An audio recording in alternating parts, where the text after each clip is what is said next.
Can you talk a bit first about how you actually got these roles and what appealed to you about this opportunity? Yeah. Well, you want Sure.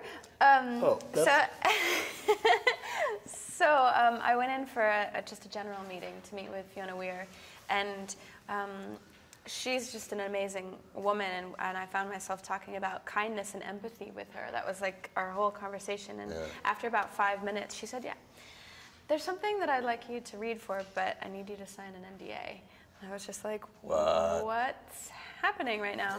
And then I did, and she started telling me about this character, this woman, Queenie, and she was warm, and she was empathetic and loving and fun and wonderful, but also she could read minds, and she could see not only into someone's thoughts, but their entire being, and she was beautiful, but without a trace of vanity. And I was just like, who is this person? She sounds delightful. I want to know her. I want to learn how to inhabit her, and I kind of fell in love with her on the spot, and then went through the audition process and screen tests upon screen tests upon screen tests, and had like quite a substantial amount of time where I didn't know, and I kept crying in yoga class and face planting on the bed and crying, just thinking like, if I don't get this role, I'm gonna be devastated, but if I don't get it, then it must not be mine, and like someone could do a better job with Queenie than me, but I really want to be her.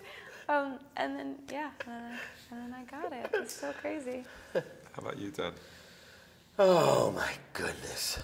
Man, yeah, my experience was I auditioned here in New York, and I made like my own little costume for the part.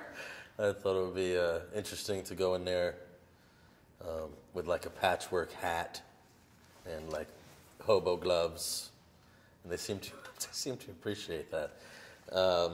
And then I didn't hear for a while, and then I just was basically seeing all these other people auditioning for the part, and it's like the train always comes when you forget about it.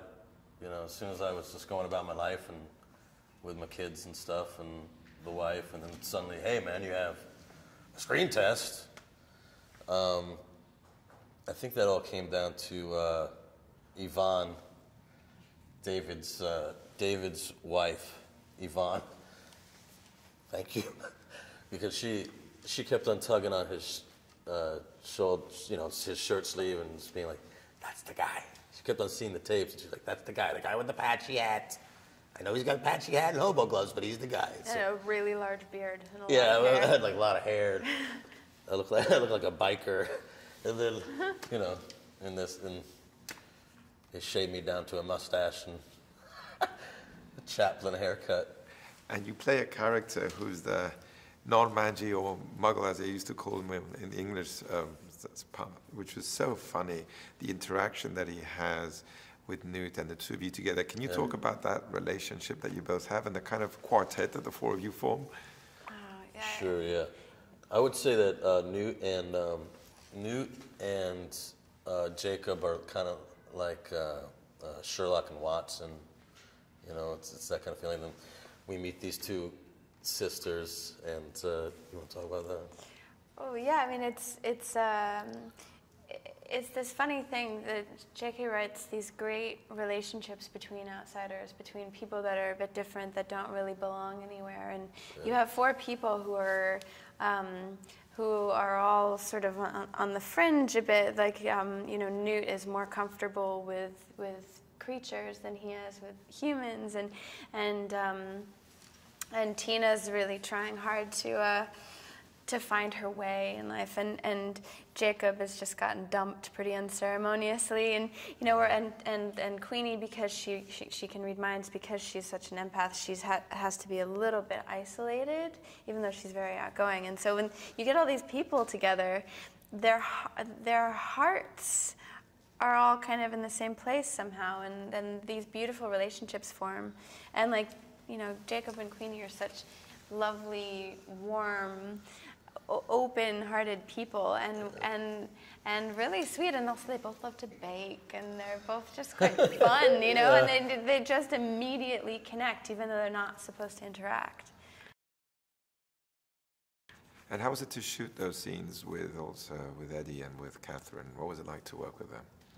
Delightful. So great. And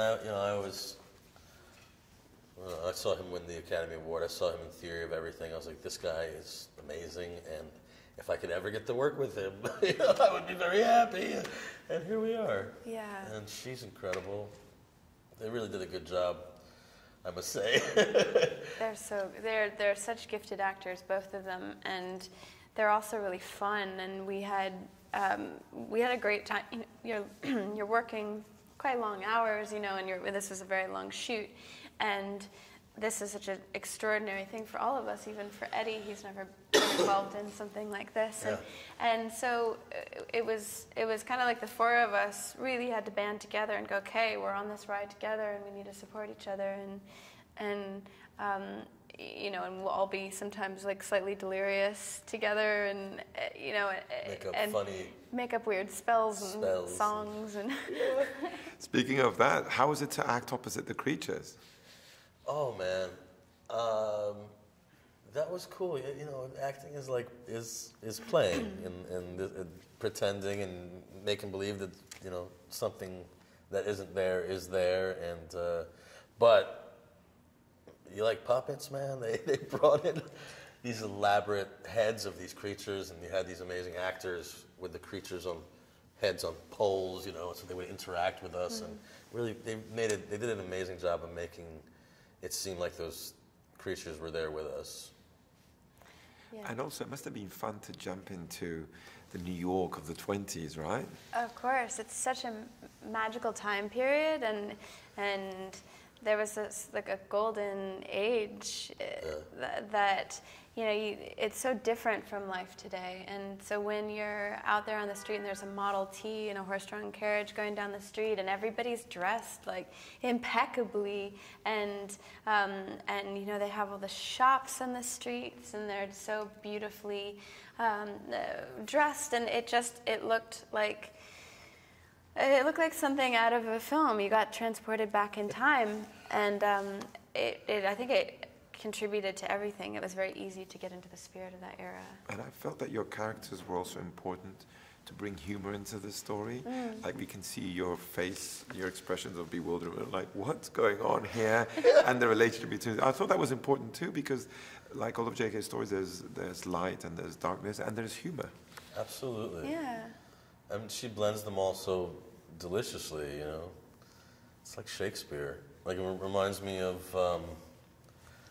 you know, I played Bottom many times from Midsummer Night's Dream, and it's such a similar archetypical character, where he goes into the magical forest, he falls in love with Titania, you know, he gets transformed, he plays with the creatures, and